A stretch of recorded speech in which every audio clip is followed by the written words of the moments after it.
Lucas Pope is the man behind Papers, Please, Return of the Obra Dinn and Mars After Midnight.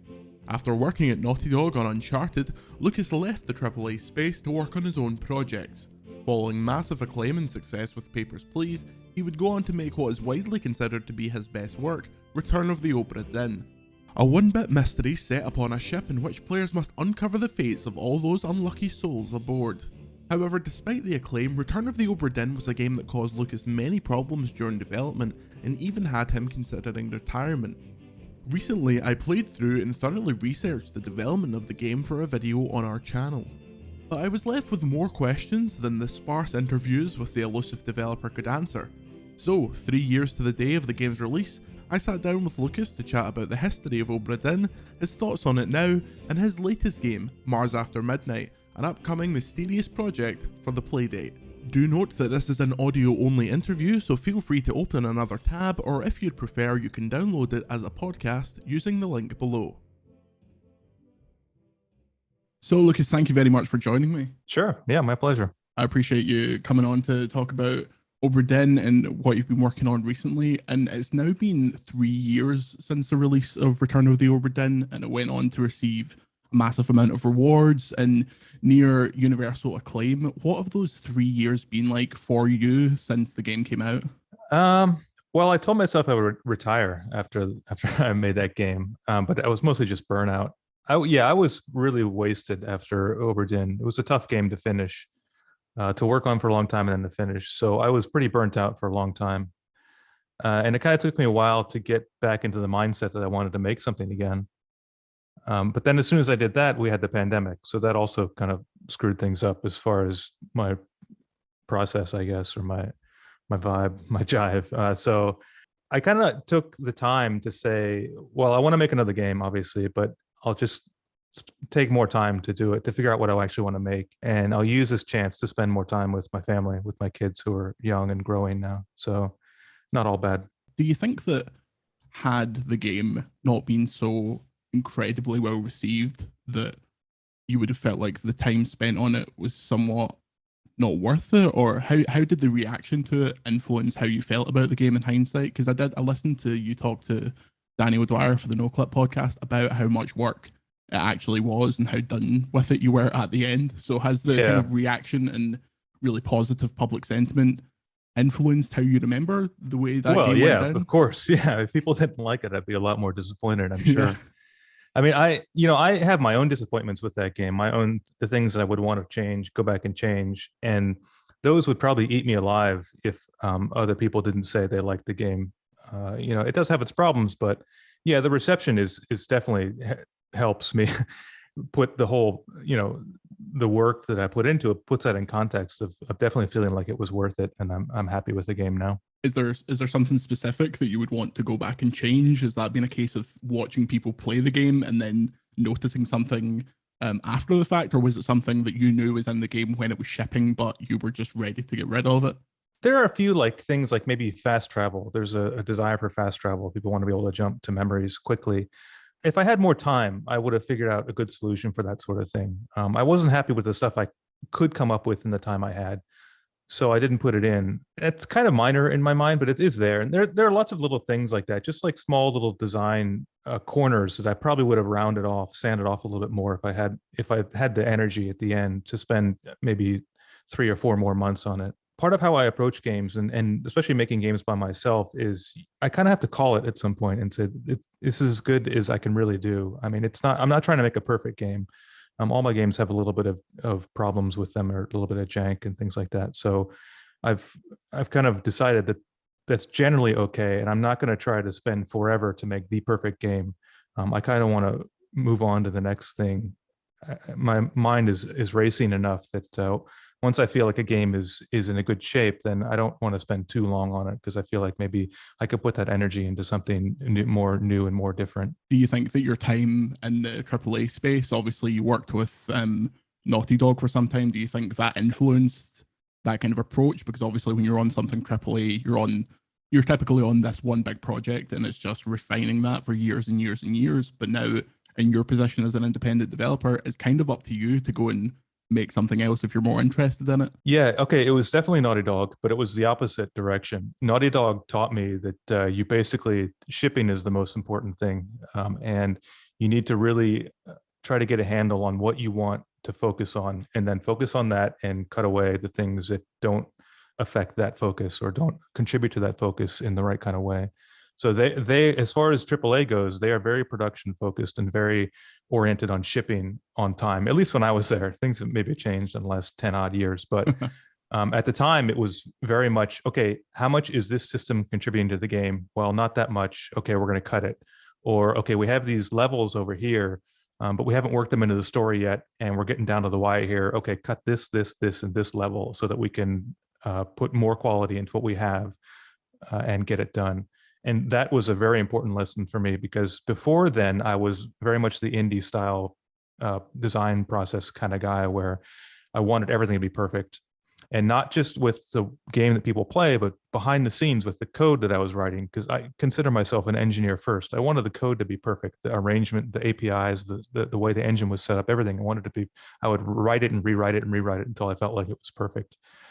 And what happened on Uncharted or at Naughty Dog was I had those feelings that I wanted it to be perfect, but it just wasn't possible to do that.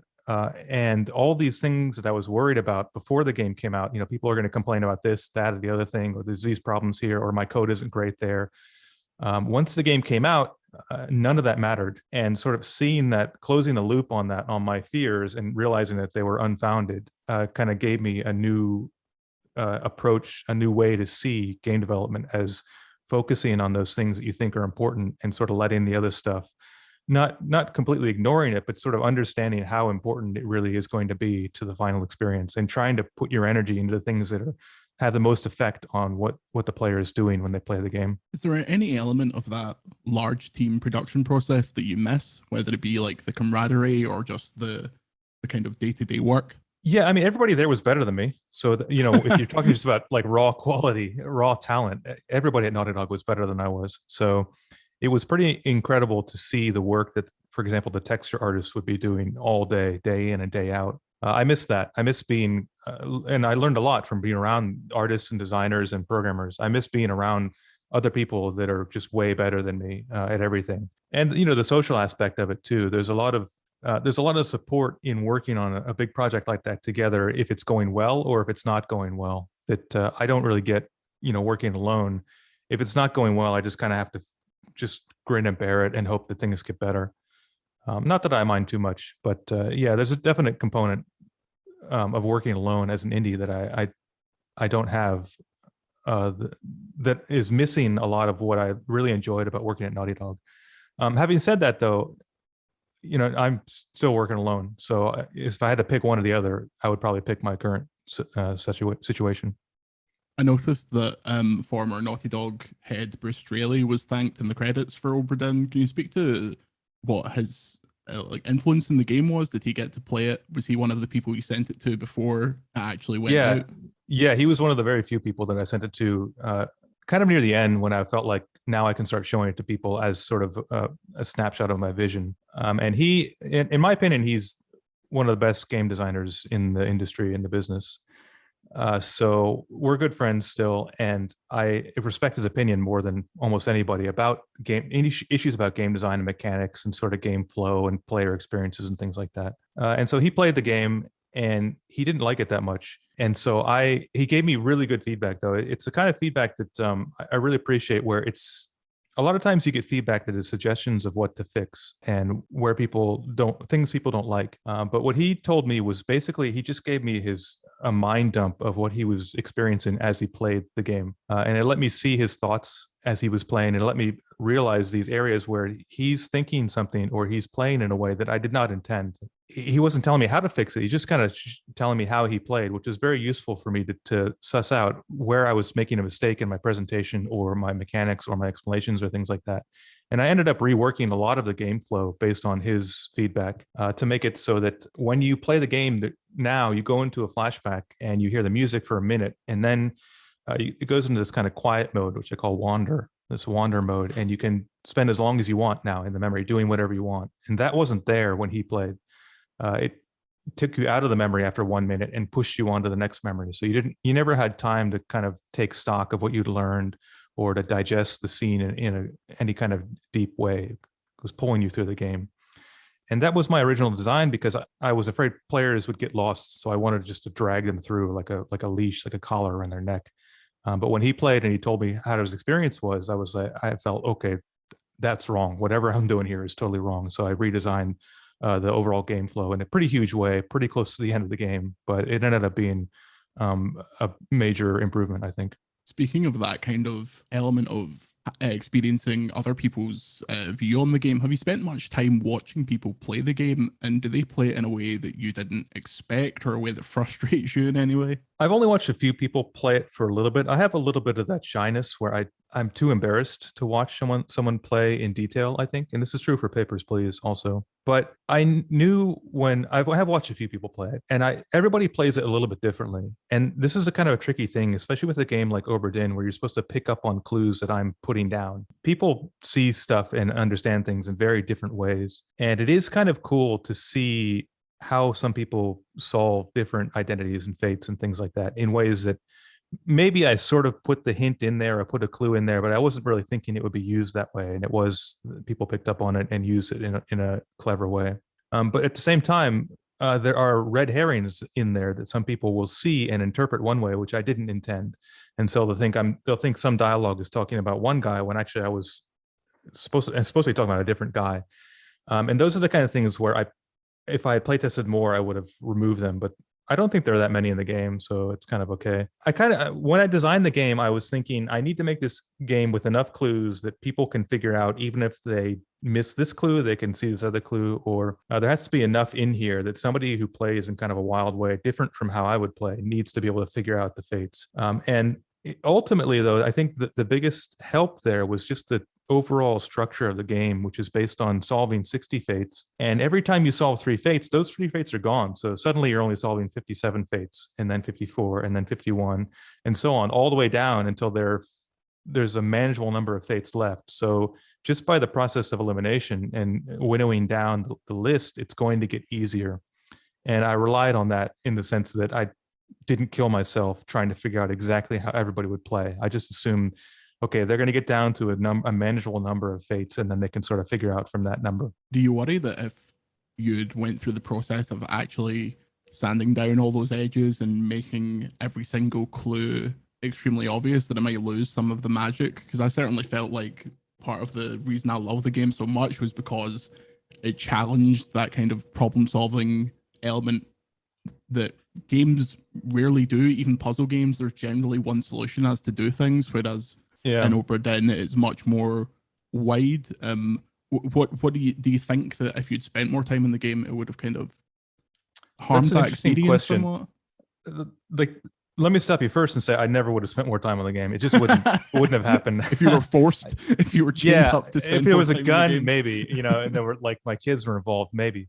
But like the thing is, for me, my general approach to games and narrative and things like that is to keep things vague in the first place, to keep it open-ended. So the player, basically, I'm asking the player to contribute a lot to the space that they're playing in. And that was always the case with Obra Dinn. It's true with Papers, Please, and it's true with the game I'm working on now, where I don't think I would ever go in and really paint all the corners and make sure that everything was totally clear. It's just not how I think about what makes a game interesting or fun to me. So I would have figured something else out. If I needed to do more, if I needed to have better coverage of clues or more certainty or confidence in the clues, I might have removed some characters, or I might have had just a full-on clue system, where it can tell you which memories to look in if you're stuck on a guy or something like that.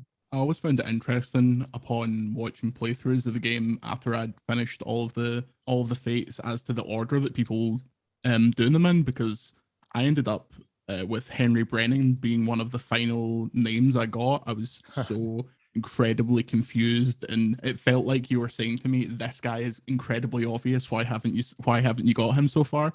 And then I watched someone's review, and he was the 4th person they got, and I was just like, this is wild. Like, was there in your head kind of a canon order in which you find people?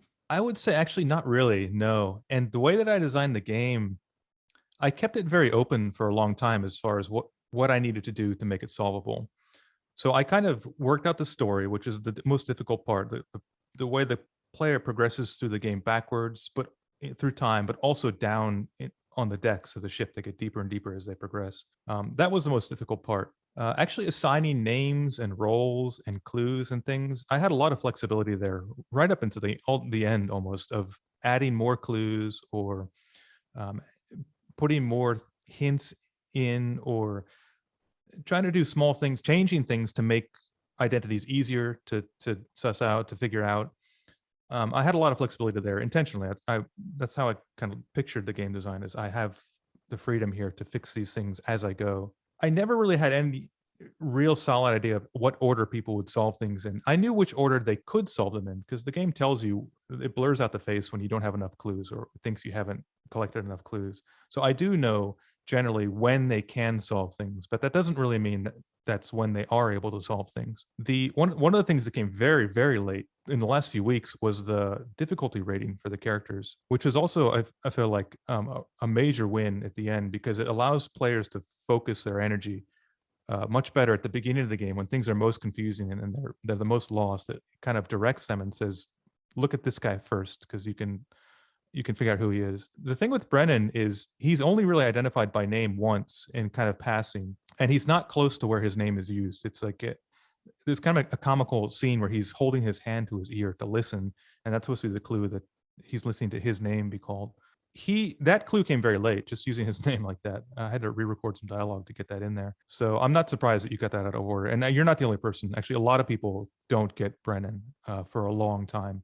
And that when they do get him, they slap themselves on the forehead and say, and wonder why they didn't get him way earlier. I think that was the great kind of almost meta game after playing it and talking to people that have also completed it, is listing off the order in which you got things and how you work things out. Because one of the big moments for me was when you notice that the hammocks have numbers on them, and that caused me to get a notepad out and do this massive ledger, and that worked out about 6 of them in a row, and that was when I really started getting my flow. And when I tell that to people, they're like, "Oh, I didn't notice that. I just..." Yeah, there's numbers on the hammocks, they say. Yeah.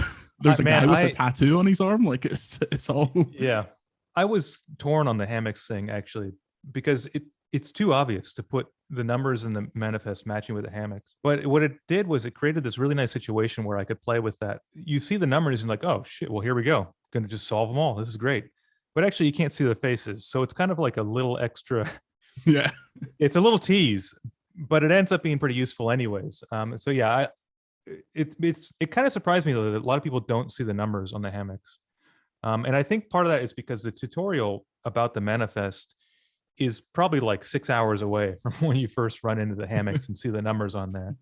And it's just a tiny little number. I could have made it bigger or something. I tried to stage one scene where you start out right near the hammocks. So you're going to hopefully catch the number. But a lot of people don't catch the numbers, for a while. So I found myself almost trying to force the player model into the kind of sheer white space at either end of that to try and see if there's any more information on those hammocks that are slightly blurred. And it's it just makes you think, like, it made me think at least, okay, is there a load of labels around the ship that I've just not noticed because I thought they were just kind of artifacts of the art style? And it's it throws you for a loop when you're right in the middle. When you finally think you're getting a hold on what's going on here, it's like, okay, here's another thing I have to worry about. Yeah.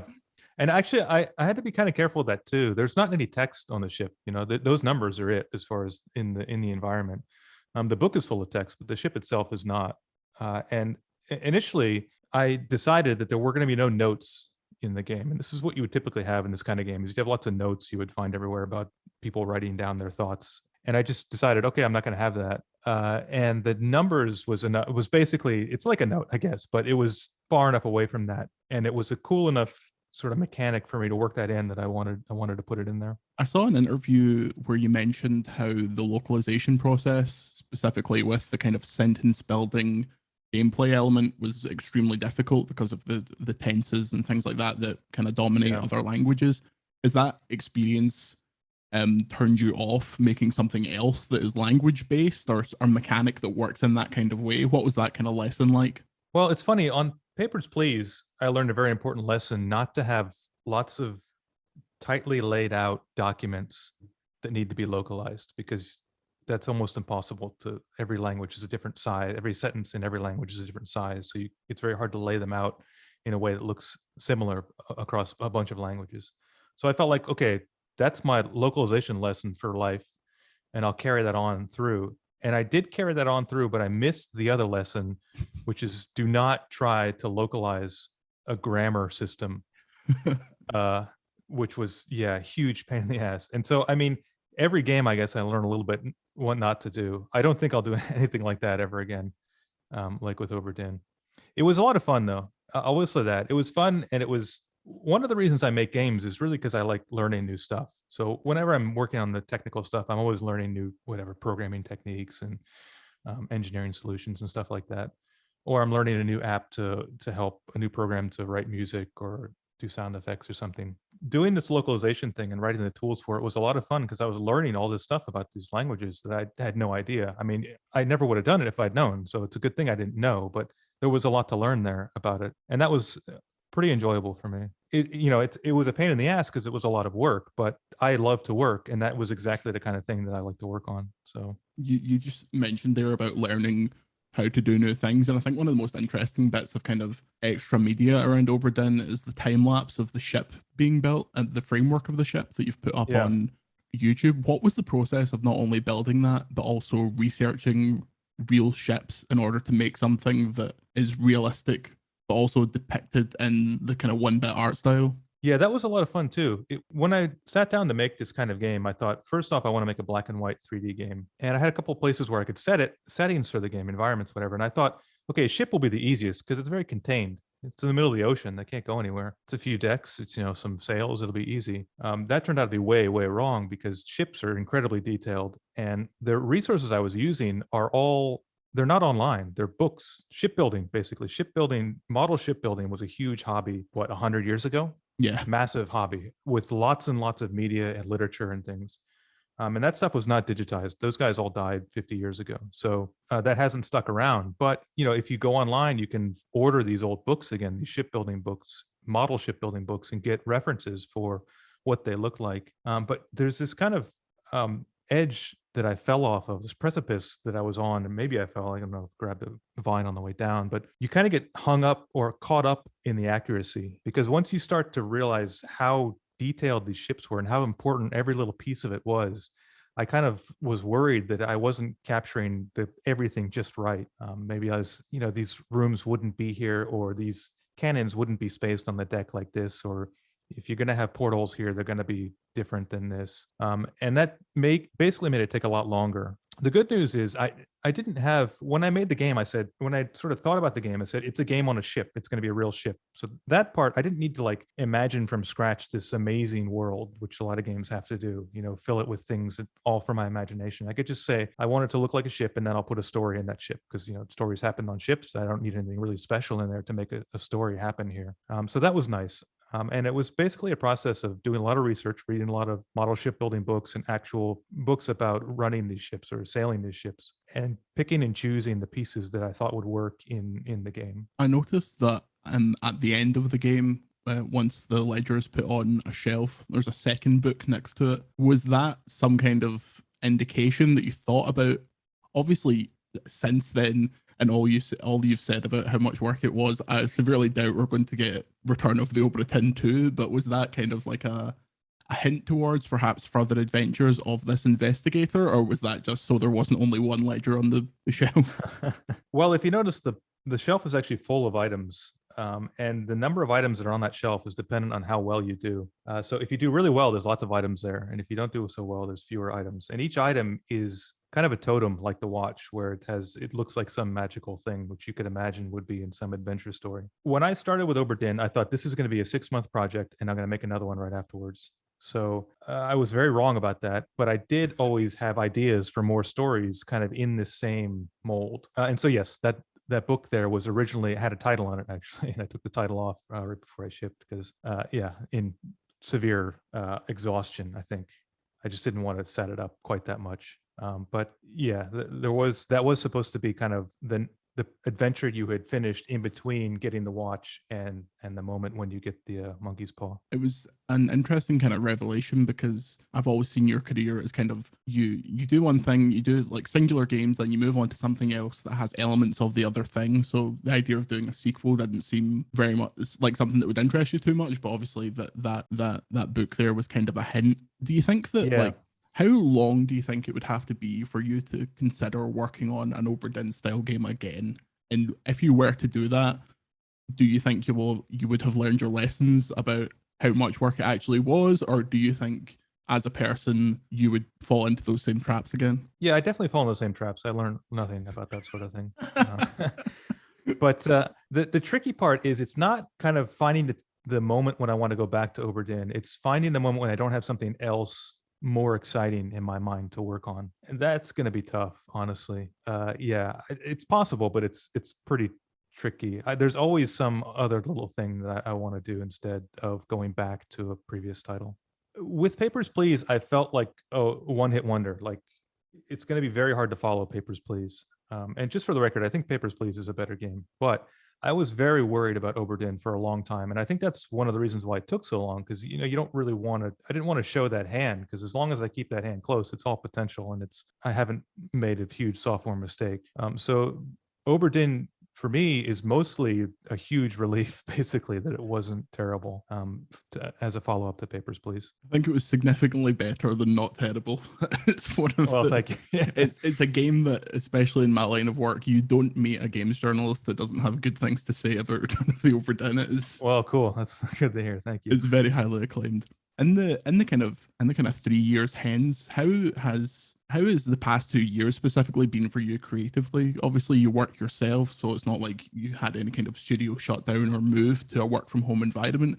But obviously, the pandemic and the kind of world collective grief, how has that impacted your ability or kind of desire to make things? Yeah, I mean, objectively, I'm in a great spot because I work at home and I can isolate with my family, no problem, kind of thing.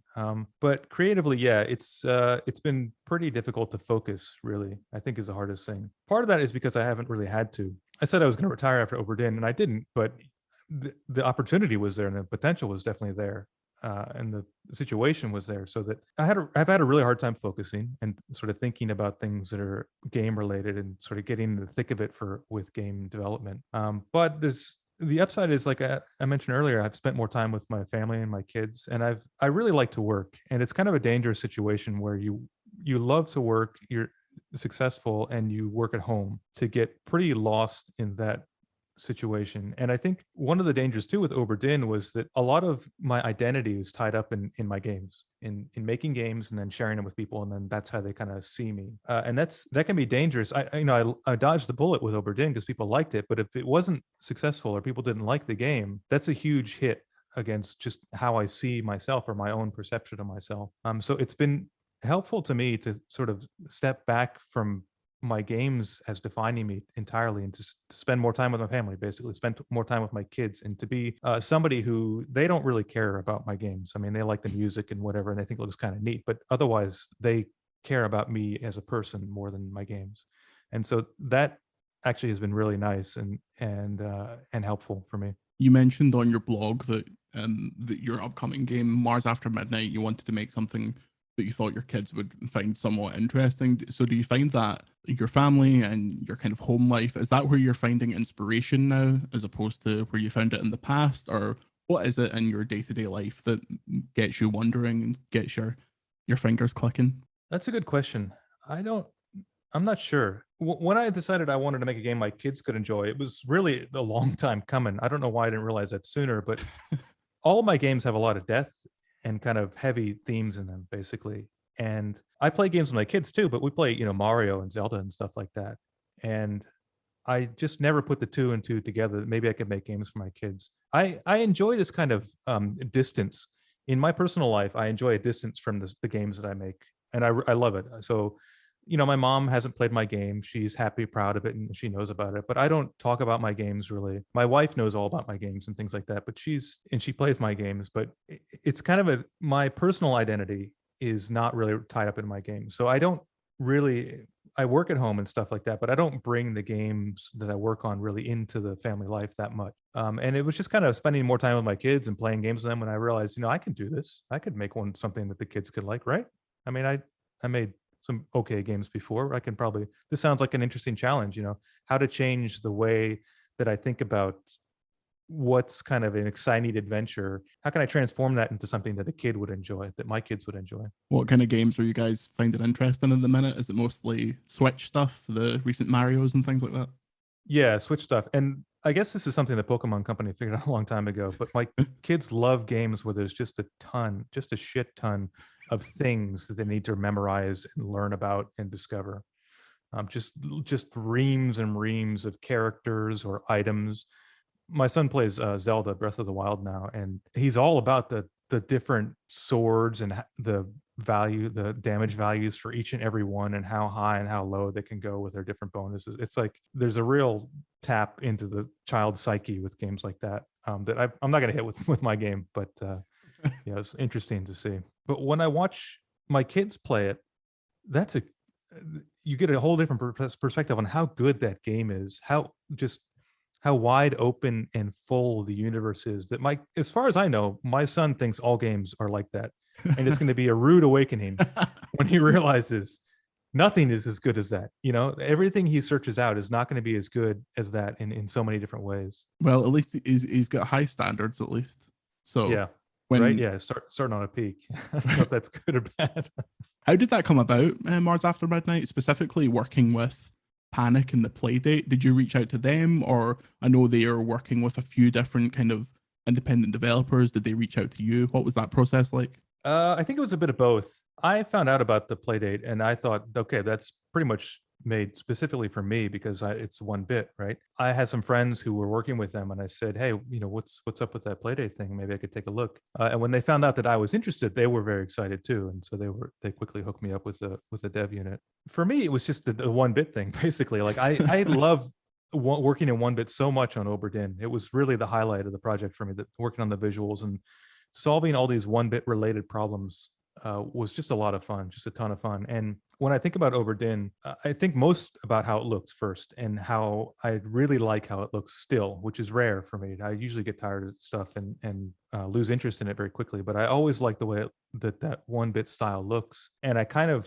don't want to use color anymore. So with Playdate, it's like the perfect thing for me to kind of focus on this black and white 1-bit stuff.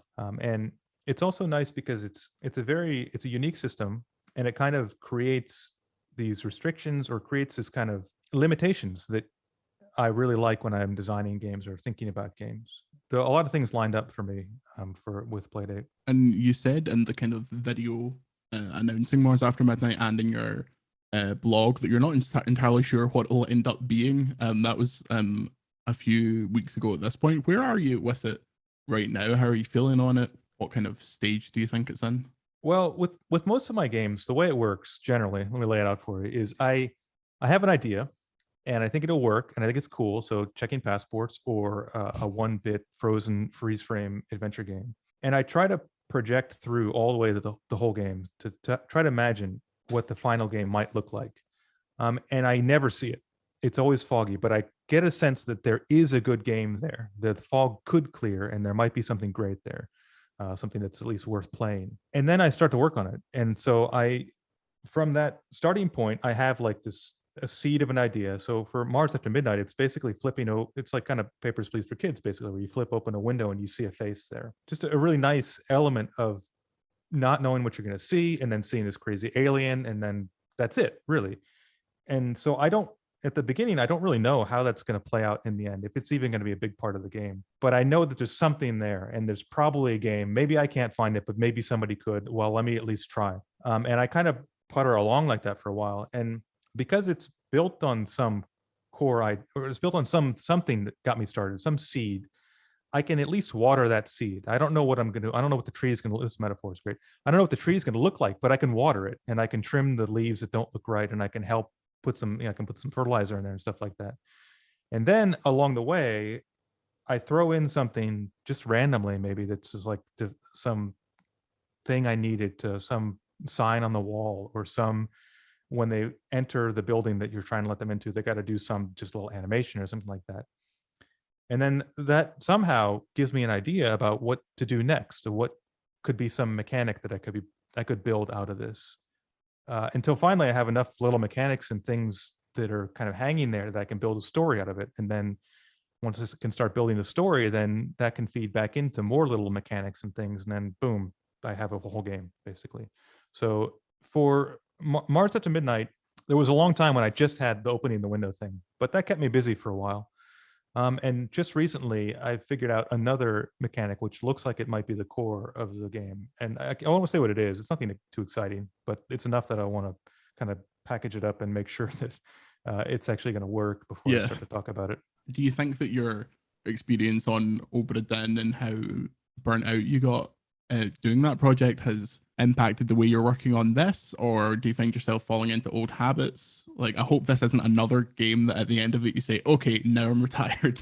Yeah, no, Obra Dinn had a few particular pain points that really made it take a long time in an unfun way that they're not going to happen here. There could be something else. I could screw this up in any number of ways, so I'm not going to make any promises. But this one, and I'm definitely approaching it as a lighter project. So that means I'm more willing to cut, and I'm more willing to sacrifice maybe depth for just finishing it, basically. And it actually helps. When I first started working on the Playdate, I started on a very different game. Actually, I started on a very deep kind of. I don't want to say too much about it because it really wasn't very fully formed, but it was a very deep, involved game. Which, when I got to the point when I could actually play around with it on the device, I realized that's not the right kind of game for this thing. You got to kind of design for the platform, and this is a small, yellow, black and white, Game Boy, basically like handheld game device with a crank on it. And when thinking about like what works well with that, a long, deep, involved game like Obra Dinn just it's not the right format for that. So I'm trying to target the format in a way that hopefully doesn't kill me working on it, in a way that lines up with a shorter project, a shorter, lighter project. Do you have any idea roughly when you're looking to get it out, or do you have quite an open window as far as when you have to deliver it? Yeah, it's totally open. I don't have any strict anything at all. And even as far as how I'm going to distribute it, I don't know that either. The way Playdate is set up is with the seasons thing. And the first season is all set, but beyond that, I don't know what's going to happen. So it's all that is totally up in the air, which means that there's, from my end, that's great because there's no pressure to finish it, on a particular date. Is that little crank as fun to use as it looks? Yeah, it is, and it's more. I don't want to be cranking the whole game. There's a real balance you got to find, but it is really nice to have something like that you just do not ever see in games. To just be able to use it and to delight the player and surprise the player with how it's being used. What other things are you thinking about at the moment? What things are you tinkering with that you don't think will actually you may or may not think will become actual projects that have excited you, or just things that have led to Mars After Midnight? Well, there was the game that I was working on before Mars After Midnight for Playdate, which could work in a different format on desktop or just something. It's black and white, so that part's set, but the concepts could work somewhere else. But really, once I pick up a project, it's pretty much 100% whole hog on that one thing until it's done, and then I kind of take stock of what I've thought about before, or it's more or less whatever ideas I have in my head, whichever one percolates to the top is going to be the one that I kind of think about most and maybe get working on next. And there's a lot of those ideas, and they're kind of fighting it out at all times for my attention. So whichever one wins is going to be basically the one that gets some sweat and tears put into it. I've always appreciated that you have kept up with your blog and you've posted a lot on there, especially a lot of like previous development work. Is that important to you in terms of staying somewhat grounded? Because your name has become pretty high up on the list of kind of indie game auteurs, as much as that phrase is like fairly useless. But how do you kind of stay grounded and not overwhelmed with the success of your games? Well, the secret is to do it when you're really old. I'm in my 40s now, so I didn't have the successful youth that would have fucked me up, I think. But the whole blog thing is basically like, for me, as a way to take stock of the stuff that I'm working on. When I finish a feature, then it really helps me to think about, or to wrap it up, to put a bow on it and slide it into the warehouse, basically, um, to write about it and to put it all down. In a lot of ways, also, it helps me improve things. So sitting down and writing about it and putting together pictures and all this stuff that I need to do for a devlog post really helps me think about the problem in a different way. Maybe I feel like I solved it. This happened several times actually on Obra Dinn, where I felt like the dithering was all done, sorted, solved. And I would write up a devlog post about it and then get an idea while I was writing it. While I was just documenting my solution, I would get an idea and like, oh shit, I should try that. I should go back and try that first. And then that would lead on to some new ideas. And then when I can finally say that it's done, it's like, here's the post. It's like, that's it. It really helps me to move on to the next thing. And that's a constant problem when you're doing everything yourself, to try to keep moving forward and to not get hung up on things.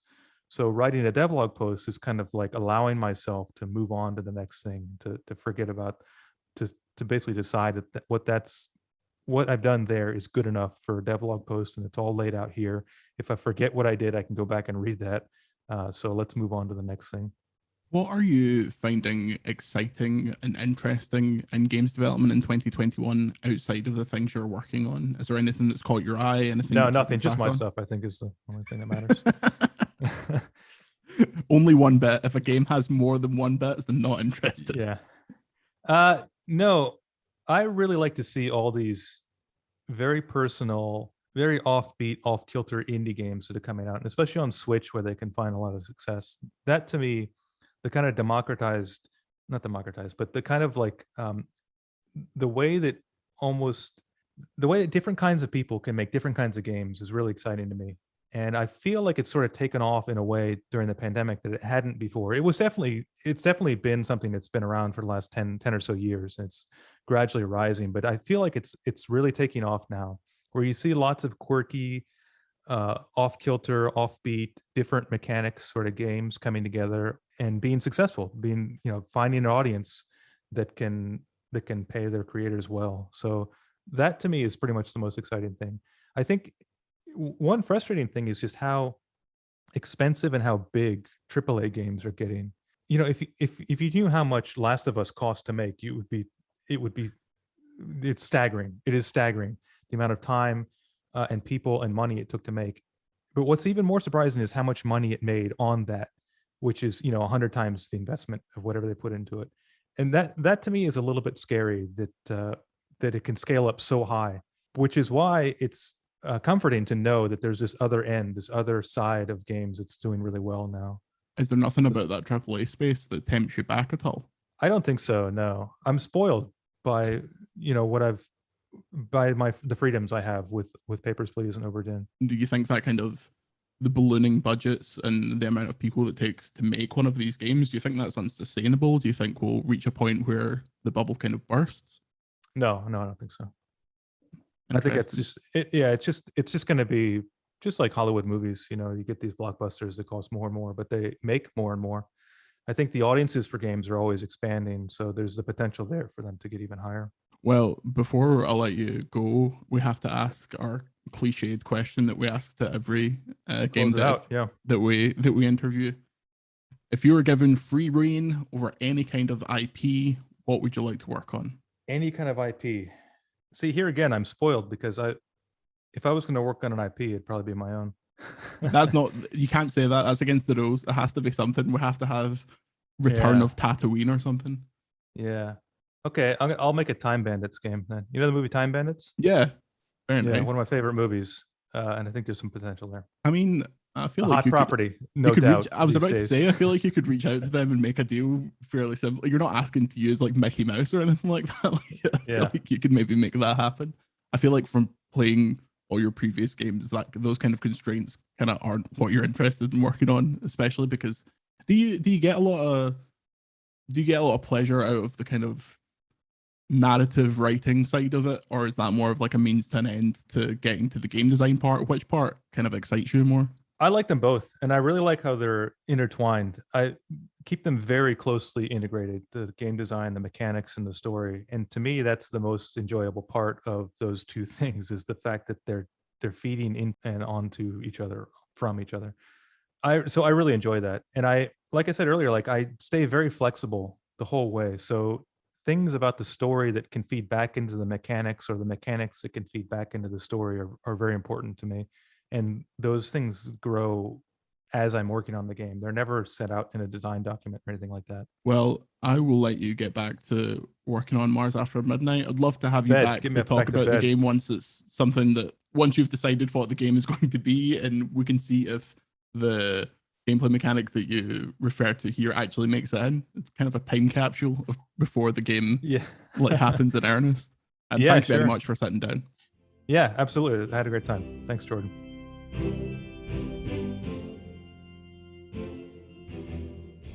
Thanks again to Lucas, who very kindly gave up his time and battled the time difference between Japan and Glasgow to sit down to chat with me. You can follow him on Twitter at Dukehope, and if you've somehow missed them, his entire back catalogue is available anywhere games are sold. If you enjoyed this interview, please consider supporting Overlode on Patreon. Supporters got to listen to this interview early, and it's thanks to them that this kind of thing can happen.